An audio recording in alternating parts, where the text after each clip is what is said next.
2018. And I take dominion. Et je prends la domination. This morning we are going to be Ce going matin, nous allons aller plus loin in God's word dans la parole de Dieu. as we look into the subject Pendant que nous unveiling examinons the le sujet, dominion power of wisdom. dévoiler le pouvoir de Unveiling domination de la sagesse. The dominion power Dévoiler of le pouvoir de wisdom. domination de la sagesse. According to scriptures, Selon we are les made to Écritures, understand that nous every devons child comprendre of God que tout enfant de is Dieu ordained by God est ordonné par a Dieu, child of dominion. un enfant de la In Daniel domination. chapter 7 and verse Dans 27, Daniel the 7, Bible makes us verset understand 27, la there, Bible nous speaking fait very comprendre clearly. très clairement It tells us there that the kingdom and dominion and the greatness of the kingdom Bible under dit, the whole le heaven règne, shall la be domination et given la grandeur de tous to les the royaumes people qui sont of sous the les cieux seront saints donnés of the au peuple Most des saints du High, Très-Haut. whose kingdom is an Son everlasting règne est un kingdom, règne éternel and all et dominion tous les shall dominateurs serve le and serviront obey et him. lui obéiront. So everyone that is a child Donc of God, tous ceux qui sont enfants called de to be Dieu, a saint, enfants is appelés à ordained être by saints, God sont ordonnés par as Dieu a seed of dominion. comme des descendants de la It's domination. also important for us to recognize Donc il est that aussi in important Christ, pour nous by de redemption, reconnaître we qu'en are made to Christ, par la understand rédemption, nous sommes that we are seated far above assis all loin forces au-dessus de toutes les forces that may seek to dominate qui or peuvent subject essayer others. de nous dominer ou de nous Ephesians 2, verse assujettir. 5 and 6, Éphésiens the 2, Bible tells us versets in verse 5 6 et in 6. Au particular, verset 6 it particulièrement, says there that we are il seated dit que nous sommes together with him assis in heavenly ensemble avec lui dans places. les lieux élevés. And chapter 1, verse 20 and 21 Et tells us chapitre where 1, that verset 20 et is. 21 nous dit Far là où cela se above trouve, all loin au-dessus de toutes les principalities principautés, and de powers. toutes les puissances. It means that everyone that Cela is veut a dire que child tous of ceux qui sont God that enfants de is Dieu, in Christ Jesus qui sont en is Jésus-Christ, ordained to be seated sont in ordonnés pour dominion. être assis dans la domination. And by the encounters we are having Et par upon les this rencontres que nous avons mountain, sur cette by montagne, the time you are emerging from Shiloh au moment où vous émergerez de 2018, you Shiloh shall be 2018, seated in dominion. vous serez assis dans la domination. In Psalm 110, beginning from verse 1, Dans Psaume 110, à partir du verset the 1, Lord said unto my Lord, il dit, l'Éternel dit à mon sit Seigneur, down at my right assieds-toi à ma droite, hand until I make thine jusqu'à ce que je enemies fasse de thy tes ennemis footstool. ton marchepied. That will be somebody's experience Et here. cela sera l'expérience d'une personne By the ici. time you are emerging from Lorsque this vous émergerez de mountain of cette Shiloh montagne de Shiloh 2018, you shall be 2018, seated in dominion. vous serez assis dans la domination. You believe it, say louder, amen. Vous y croyez, criez très fort Amen. And the good news according to scripture Et la is bonne that nouvelle this selon les Écritures sitting est in que dominion is not relegated être to assis any dans la group of domination people. n'est pas relégué à un In the groupe book of particulier de Revelations personnes. 5, verse Dans le 9 livre and d'Apocalypse 10, 5, this is how the versets 9 et scripture 10, puts it. c'est ainsi que les It Écritures says le there disent. to us that he has Il nous redeemed dit que us Christ nous a from rachetés all kindred, from de every toutes les tongue, nations, de from toutes les all langues, people, de from tous les all peuples, nations. de toutes les nations. And he has made us unto our God kings and Et priests. il nous a fait And we shall reign on the earth. sacrificateurs et rois et pour régner sur la terre, sans tenir compte de votre tribu, de votre langue, your nation notwithstanding. sans tenir compte de He votre has nation. made us Il nous a fait kings and priests, rois et and we sacrificateurs, shall reign on the et nous earth. régnerons That shall sur be la your terre. Et experience cela in the sera name votre of expérience Jesus. au nom de Jésus. However, we understand Toutefois, nous that comprenons this dominion, que cette domination, while it is provided for même all si elle est that are pourvue saved, pour tous ceux qui it sont is sauvés, not necessarily the experience of cela all. n'est pas nécessairement The Bible said in the book of l'expérience de Hebrews 2, tous. beginning from verse 8, Dans le livre it de tells us Hébreux 2, there verset that 8, he said, he has put all things under his feet and put in tu as mis subjection toutes choses all sous ses things pieds, and left nothing that was en not lui put soumettant under. toutes He choses. said, Et but Dieu I n'a quoted rien this laissé part qui of ne that lui verse. fût He said, soumis. but now we see Cependant, not nous ne yet voyons all pas things encore put maintenant under him. que toutes choses lui He soient has soumises. already made the provision, Il a déjà but fait it la is provision, not yet mais cela ne manifesting s'est pas in the encore reality manifesté of dans la many réalité de individuals. beaucoup de personnes. And why is that so? Et pourquoi Because cela there est are ainsi? vital scriptural conditions Parce qu'il y a des conditions for vitales des dominion Écritures to be appropriately pour que la exhibited. domination And soit that is vraiment what God has been démontrée. taking us through Et since c'est we arrived ce que at Dieu Shiloh, nous montre depuis opening notre arrivée it to à us Shiloh. seal by seal. Il nous And I believe ouvre God that saut this après morning, saut. Et je yet crois en another Dieu seal shall be opened qu'un to autre us saut again. sera ouvert ce matin. Somebody believe it, say louder, amen. Que celui qui y croit crie très fort Amen. One of the vital covenant requirements L'une des exigences vitales de l'Alliance pour la domination est la sagesse. Dans Proverbe 8, versets 15 et 16, la Bible nous dit, en parlant de la sagesse, que par moi les rois règnent et les princes ordonnent ce qui est juste. Verset 16. par moi gouvernent les chefs, les grands, tous les juges de la terre. Donc, quiconque va être au pouvoir ou alors aura la domination devra avoir cette vertu de sagesse. Et dans toutes les Écritures, nous comprenons que la sagesse est la force vitale requise pour le couronnement. Donc, des Écritures, nous identifions aussi qu'il y a 4 types de sagesse. Jacques 3, versets 15 à 17. Jacques 3, versets 15 à 17. Cette sagesse n'est point celle qui vient d'en haut, mais elle est terrestre, charnelle, diabolique. Et il continue en disant, car il y a une sagesse qui vient d'en haut. Donc, de cette écriture, nous avons 4 catégories. Premièrement, c'est ce que la Bible appelle la sagesse terrestre. Une sagesse terrestre parle de la connaissance ordinaire. C'est quelque chose que vous ne souffrez pas pour obtenir.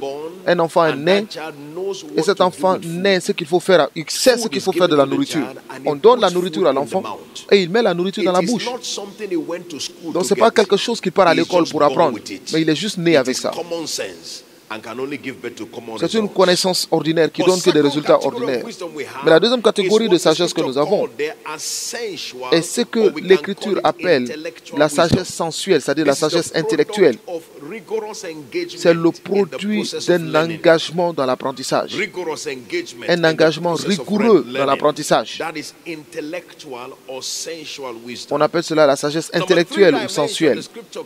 Troisième dimension de sagesse, c'est la sagesse démoniaque ou diabolique. La sagesse diabolique.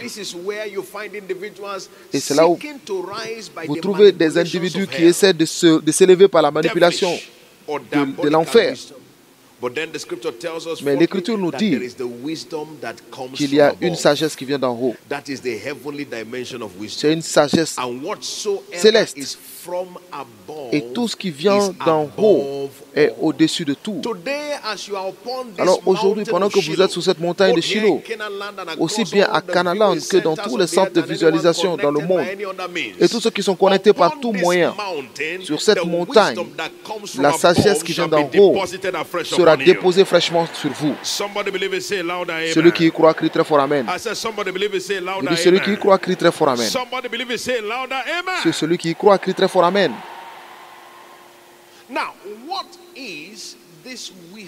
Maintenant, quelle est cette sagesse d'en haut? De quoi parlons-nous quand on parle de la sagesse qui vient d'en haut?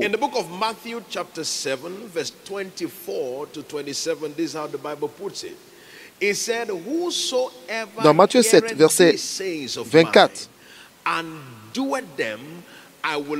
quiconque entend ces choses, ces paroles que je dis et les met en pratique sera semblable à un homme prudent qui a bâti sa maison sur le roc. Et peu importe ce qui vient, la maison reste stable parce qu'elle a été construite, fondée sur le roc. Mais quiconque entend ces choses que je dis et ne les met pas en pratique sera semblable à un homme insensé qui a bâti sa maison sous le sable.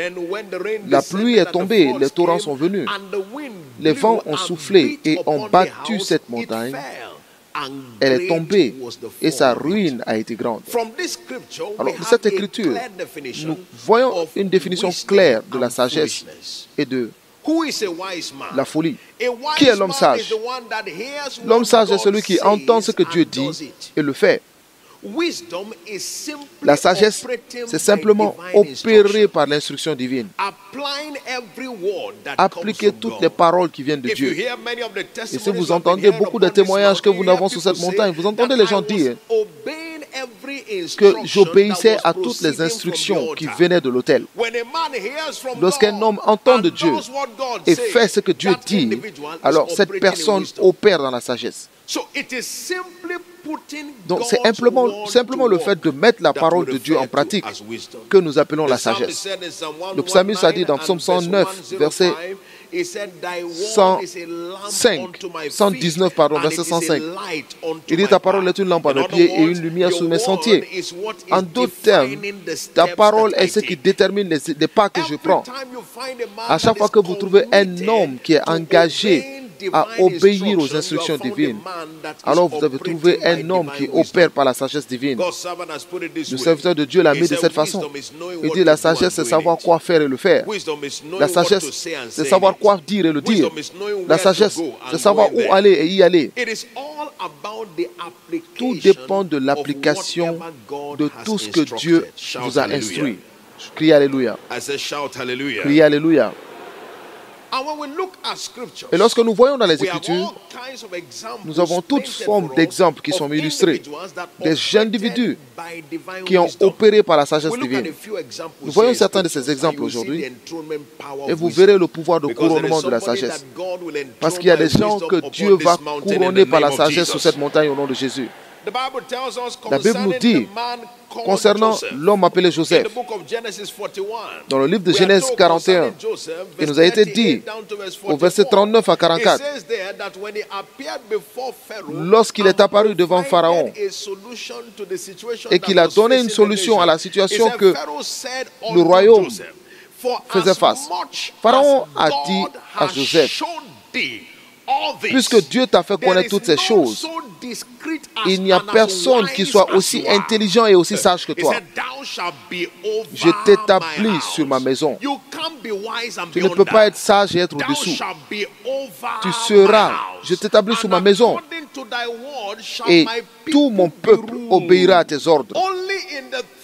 Le trône seul m'élèvera au-dessus de toi. En d'autres termes, le roi dit que parce que je vois la sagesse en toi, je te donne le royaume. Je garde le siège, mais toi tu es le dôme, tu règnes. Vous ne pouvez pas opérer la sagesse divine et ne pas terminer sur le trône.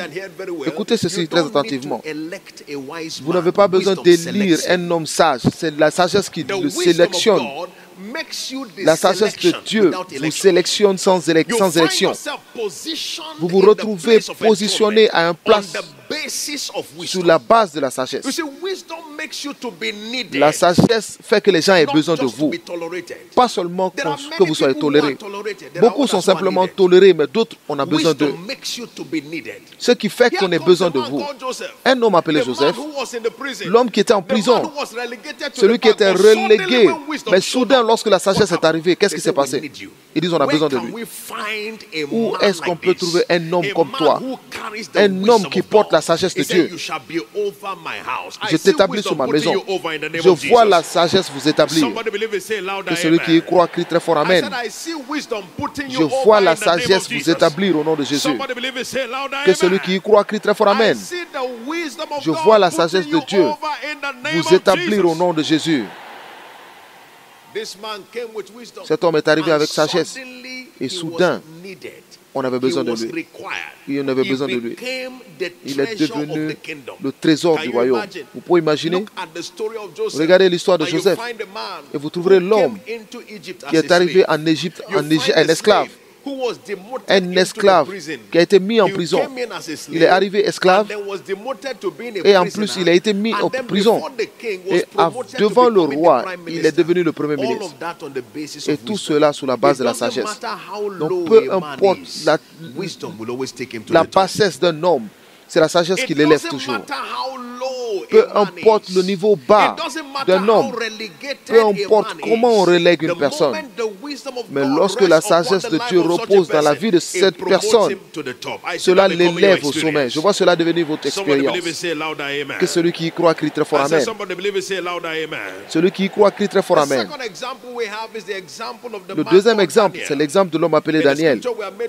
Dans les Écritures, nous comprenons comment Dieu a donné la sagesse et la compréhension à Daniel et ses amis. Daniel 1, nous voyons du verset 17 à 20. Ils avaient la sagesse. Dieu les a donné la connaissance et les a donné le talent et la sagesse. Donc, Daniel a reçu la sagesse de Dieu. Et quel était l'effet de cette sagesse? Nous comprenons que Daniel a opéré à Babylone pendant plus de 65 ans sous le règne de 4 rois. 4 rois différents, 4 régimes différents.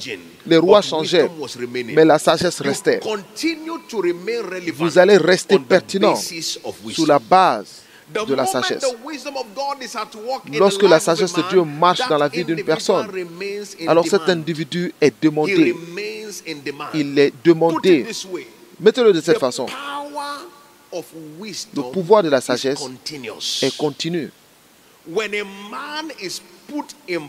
Lorsqu'un homme est mis au pouvoir par la sagesse, le règne de cet homme est continu.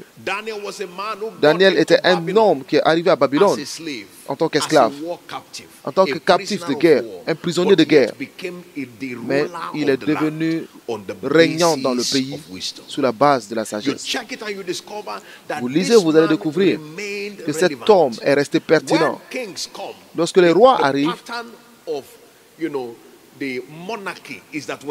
normalement, ce qui est habituel dans les monarchies, lorsqu'un roi prend le contrôle d'un royaume, il enlève tous les fonctionnaires. Mais, peu importe celui qui arrivait, Daniel restait. Les gens changeaient le pouvoir, mais lui, il était toujours au pouvoir par la sagesse. Pourquoi? Parce que c'est par la sagesse que les rois règnent et que les princes déclarent la justice. Je vois la sagesse de Dieu venir fraîchement sur vous ce matin au nom de Jésus. Que celui qui y croit crie très fort Amen. Que celui qui y croit crie très fort Amen. Daniel 6 du verset 1 à 3. Nous avons vu une illustration de Daniel. L'homme comme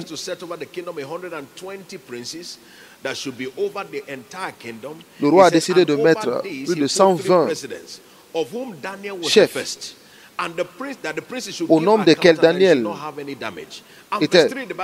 Au verset 3, Daniel surpassait les chefs et les satrapes parce qu'il y avait en lui un esprit supérieur.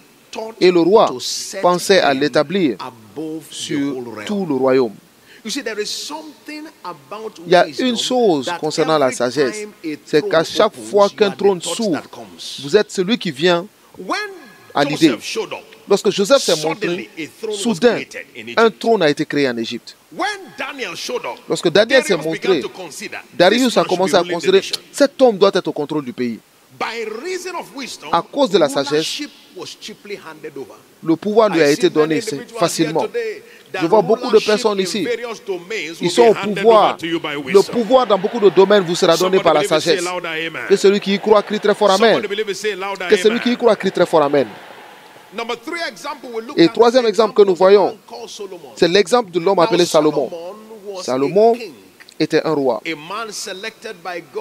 un homme sélectionné par Dieu pour régner sur le peuple d'Israël. Mais Salomon demanda une chose à Dieu. 1 Roi 3, du verset 3 au verset 13, que Dieu lui donne la sagesse. Et quel était l'effet de la sagesse dans la vie de Salomon? Tout ce que vous devez faire, c'est d'aller voir dans 1 Roi 4 à partir du verset 29 et vous verrez comment la sagesse a fait de Salomon, pas seulement le roi d'Israël, mais la Bible dit que tous les rois de la terre venaient écouter la sagesse de Salomon. Il dirigeait sa nation et il instruisait d'autres nations sur la base de la sagesse. Est-ce que vous avez remarqué que Salomon est le seul roi que nous avons eu en Israël que personne ne s'est jamais levé pour combattre? Pourquoi? Parce que vous ne pouvez pas combattre celui qui vous donne votre stratégie. Vous ne pouvez pas combattre celui qui vous donne vos solutions. La personne qui vous donne votre réponse peut répondre à votre affrontement. Salomon était un homme craint à cause de la sagesse de Dieu. À chaque fois que vous trouvez des gens qui s'élèvent contre Salomon, personne ne s'est levé pour l'attaquer. Tous ceux qui se sont levés l'ont fui. Parce que la sagesse de Dieu avait mis une défense autour de lui. À partir d'aujourd'hui, vous ne souffrirez plus de perte. Celui qui y croit crie très fort Amen. Il y a une façon par laquelle vous opérez par la sagesse divine. Vos ennemis ont peur de vous. Ils ont peur de vous. N'avez-vous pas entendu le témoignage d'une de nos sœurs? Comment elle a partagé? Elle est partie à un endroit pour une interview. Et arrivée à l'endroit, elle est entrée dans l'endroit, on lui a donné à boire. Et elle a pris un manteau, elle a nettoyé la boisson et boire. Et ils espéraient que quelque chose se passe, mais rien ne se passait. On l'a envoyé en haut pour voir le responsable. Et il a dit, qui es-tu? Es-tu telle personne? Et il a commencé à poser différents types de questions. Il dit, identifie-toi. Et elle a sorti son badge de la chorale. Et la personne dit, cet homme encore, pourquoi? Ils ont trouvé une personne qui sait quoi faire de toutes les situations. Il sait quoi faire lorsqu'on l'affronte. Cet homme encore, bon, prends ton problème, il faut partir. Et il lui a même donné les transports. Pourquoi? Parce que l'homme de sagesse est un homme de réponse. Un homme de réponse est un homme à craindre. À partir d'aujourd'hui, vos ennemis vous craindront.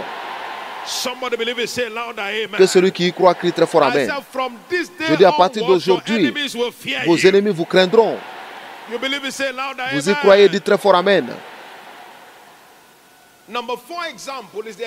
Quatrième exemple, c'est l'exemple de Paul, l'apôtre.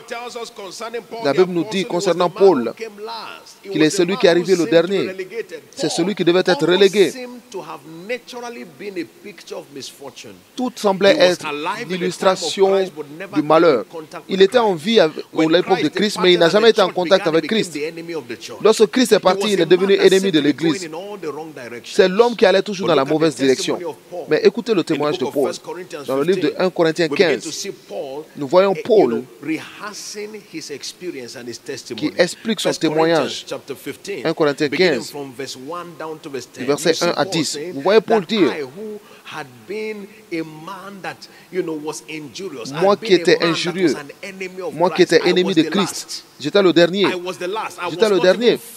Je n'étais même pas digne d'être appelé apôtre. J'étais relégué. Mais je suis ce que je suis par la grâce de Dieu. Cette grâce n'était pas en vain, mais j'ai travaillé plus que tous. Pas moi, mais la grâce de Dieu sur moi. Celui qui est arrivé le dernier est devenu le premier par la sagesse. Maintenant, regardez dans toutes les Écritures. Vous verrez des empreintes de Dieu sur l'Église, l'empreinte de Paul sur les églises. Vous ne pouvez pas parler de l'Évangile sans parler de Paul l'apôtre. C'était un homme qui est arrivé le dernier, mais la sagesse l'a projeté pour être le premier. Regardez le témoignage de Pierre de Paul, parlant de Paul. C'est Paul qui parle, 2 Pierre. 3, verset 15. Croyez que la patience de notre Seigneur est votre salut, comme notre bien-aimé frère Paul vous l'a aussi écrit, selon la sagesse qui lui a été donnée. Regardez au verset 16. C'est ce qu'il fait dans toutes les lettres où il parle de ces choses dans lesquelles il y a des choses point difficiles à comprendre. Il parlait de la profondeur des mystères. La sagesse qui lui a été donnée l'a envoyé devant et à la lumière. Il était assis derrière, mais il a été promu pour aller devant par la sagesse. C'est le pouvoir de la sagesse. C'est cela le pouvoir de la sagesse. Et je vois cette sagesse qui a promu Paul. Je vois cette sagesse d'en haut trouver une expression pratique dans votre vie au nom de Jésus. Que celui qui y croit crie très fort Amen. Donc nous avons vu l'exemple des hommes comme Joseph, de Daniel, de Salomon, de Paul. Maintenant, Dieu veut que des gens comme vous et moi soient parmi eux. Que celui qui y croit crie Amen. Maintenant rapidement, comment engager la sagesse de Dieu pour la domination? Comment engager la sagesse de Dieu pour la domination? Comment accéder à la sagesse de Dieu pour dominer?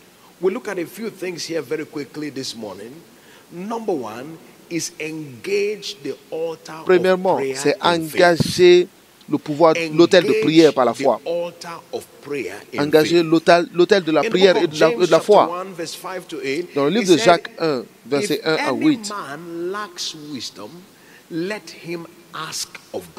si quelqu'un d'entre vous manque de sagesse, qu'il la demande à Dieu, qui donne à combien? À tous, simplement et sans reproche, et elle lui sera donnée. Mais qu'il la demande avec foi, sans douter, car celui qui doute est semblable au flot de la mer agité par le vent et poussé de côté et l'autre. Qu'un tel homme ne s'imagine pas qu'il recevra quelque chose du Seigneur. Verset 8, c'est un homme irrésolu, inconstant dans toutes ses voies. Qu'est-ce que Dieu essaie de dire là? La sagesse est disponible pour ceux qui demandent avec foi. Vous cherchez la sagesse. Tout ce que vous devez faire, premièrement, c'est de demander à Dieu la sagesse. Quelqu'un peut dire, mais j'ai demandé à Dieu la sagesse dans le passé. Donc, si j'ai la sagesse maintenant, pourquoi demander encore? Voici comment je le mets. Si vous manquez de réponse dans un domaine, alors vous manquez de sagesse. Et qu'est-ce que vous faites dans ce domaine? Demandez à Dieu la sagesse. Il dit, Dieu ne refusera pas celui qui demande dans la foi. Dès que vous approchez Dieu avec foi sur tout sujet dans lequel vous désirez une réponse, Dieu a déjà garanti des réponses. Jérémie 33, verset 3. Invoquez-moi et je vous répondrai. Et je te montrerai de grandes choses que tu ne connaissais point. Vous voyez l'exemple de Salomon. Qu'est-ce que Salomon a fait dans 1 Roi 3? Nous avons vu à partir du verset 3 au verset 13. Il a demandé à Dieu. Dieu a dit, qu'est-ce que tu veux? Il a demandé, Seigneur, donne-moi la sagesse. Donne-moi la sagesse. C'est dans la prière que Salomon a contacté cette sagesse. Il a demandé à Dieu. Vous et moi avons la même opportunité. Nous pouvons demander à Dieu. Et Dieu dit qu'il vous donnera comme il a donné à Salomon. Il donnera comme il a donné à Daniel. Il donnera comme il a donné à Joseph. Il donnera comme il a donné à l'homme Paul. Et je vous vois inscrit parmi eux au nom de Jésus. Le serviteur de Dieu, l'apôtre sous cette commission, a dit comment au commencement de ce ministère, la seule chose qu'il demandait à Dieu, c'était Seigneur, donne-moi la sagesse. Seigneur, donne-moi la sagesse. Il cherchait la sagesse de Dieu. Parce que derrière toute instruction de domination et d'exploit se trouve la sagesse. Derrière tout commandement de domination, il y a la sagesse. Je vois la sagesse de Dieu venir fraîchement sur vous au nom de Jésus. Que celui qui y croit crie très fort Amen. Et deuxième chose, soyez engagés à chercher et à méditer les Écritures.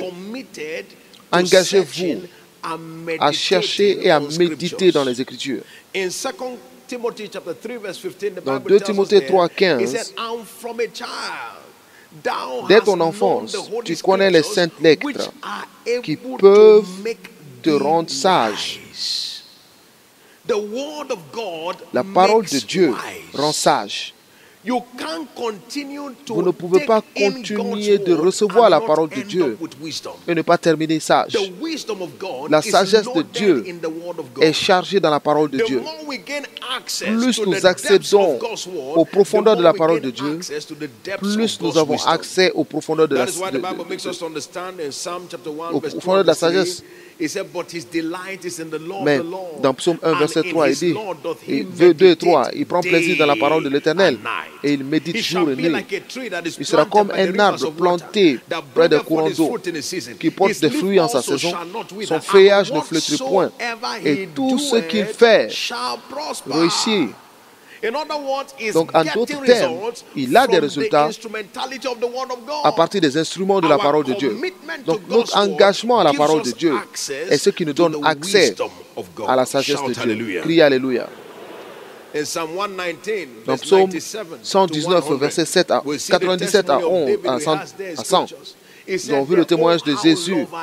Il dit, comme j'aime ta parole, comme j'aime ta loi. C'est le sujet de ma méditation tous les jours. À travers tes commandements, tu m'as rendu plus sage que mes ennemis, parce que tes commandements sont toujours avec moi. Par tes commandements, j'ai plus de compréhension que des vieillards, car ton témoignage sont l'objet de ma méditation. J'ai plus d'intelligence que les vieillards, car j'observe tes ordonnances. Donc, nous parlons d'un homme qui est devenu sage en s'engageant dans l'étude et dans la méditation des Écritures. Criez Alléluia. Je dis criez Alléluia. Criez Alléluia.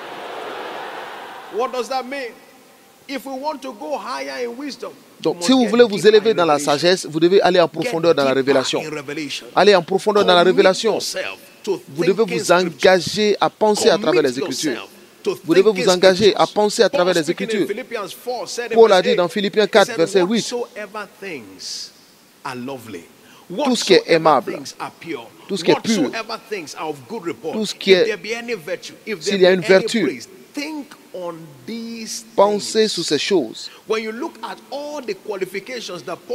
Lorsque vous regardez toutes les qualifications que Paul a citées là, la seule chose qui remplace tout ça, c'est la parole de Dieu. Cela veut dire que pensez à la parole de Dieu. Paul parlait à Timothée en disant, il dit médite sur ces choses et donne-toi pleinement afin que tes progrès apparaissent à tous. Donc nous devons nous engager à méditer sur la parole de Dieu, pour penser à travers les Écritures, pour lire les Écritures, pour étudier les Écritures. C'est la lumière que vous rassemblez de sa parole qui vous aide à conduire votre vie sur la terre. La lumière que vous rassemblez de sa parole. Donc pour opérer dans la sagesse de Dieu, vous et moi devrons être addicts à l'étude et à la méditation des Écritures. Criez Alléluia. Et troisièmement, engagez l'aide du Saint-Esprit. Engagez l'aide du Saint-Esprit. La Bible nous fait comprendre dans Ésaïe 11, versets 1 et 3, en parlant du Saint-Esprit, il nous est dit qu'il y a différentes dimensions de son opération. L'Esprit du Seigneur, l'Esprit de sagesse, l'Esprit de conseil, l'Esprit de force, l'Esprit de connaissance, l'Esprit de la crainte de l'Éternel. Et tous ces esprits, c'est pour l'aider à avoir la compréhension. Donc, l'Esprit Saint est aussi appelé l'Esprit de sagesse. Aussi appelé l'Esprit de sagesse. Et vous et moi avons la capacité d'engager cet esprit pour avoir la solution aux défis de la vie. Criez Alléluia. Éphésiens 1, verset 17. Paul, parlant là-bas, a dit, afin que le Dieu de notre Père Jésus-Christ vous donne l'esprit de sagesse. Donc, il y a une opération du Saint-Esprit qu'on appelle l'esprit de sagesse. Donc, vous pouvez la contacter, vous invoquez le Saint-Esprit et vous l'engagez sur l'autel de prière. Et il commence à souffler des solutions en vous. Et je vois cela devenir l'expérience d'une personne ici. Pendant la construction de Faith Tabernacle, il y avait une situation pour laquelle on a attiré l'attention du serviteur de Dieu. On devait faire entrer une machine dans le bâtiment pour la toiture. Et la seule façon dont les ingénieurs devaient faire entrer ce véhicule était qu'ils devaient casser une partie du bâtiment parce que la machine était très haute. Et le serviteur de Dieu a dit, mais attendez un instant. Et il est arrivé. Et il a commencé à respirer dans le Saint-Esprit.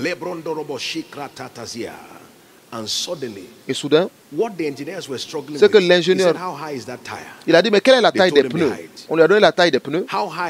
Il dit, mais quelle est la taille que vous cherchez? On lui a donné la taille. La taille que vous cherchez est inférieure à la taille des pneus. Donc, il faut, vous devez dégonfler les pneus, faites rentrer la machine et regonfler le pneu. Faites le travail et après dégonfler le pneu, sortez le véhicule et regonflez-le. Le Saint-Esprit est une fontaine de réponses. L'éducation qu'ils avaient n'a pas envoyé la solution. Mais il y a une inspiration qui vient d'en haut. Il y a une réponse là où il n'y a aucun homme n'a eu de réponse.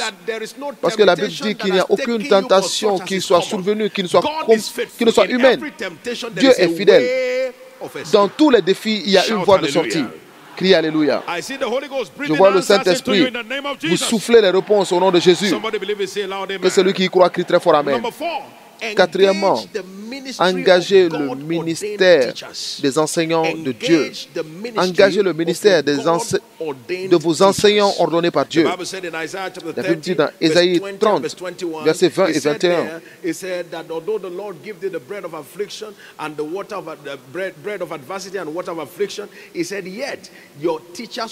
vos enseignants ne seront pas pris.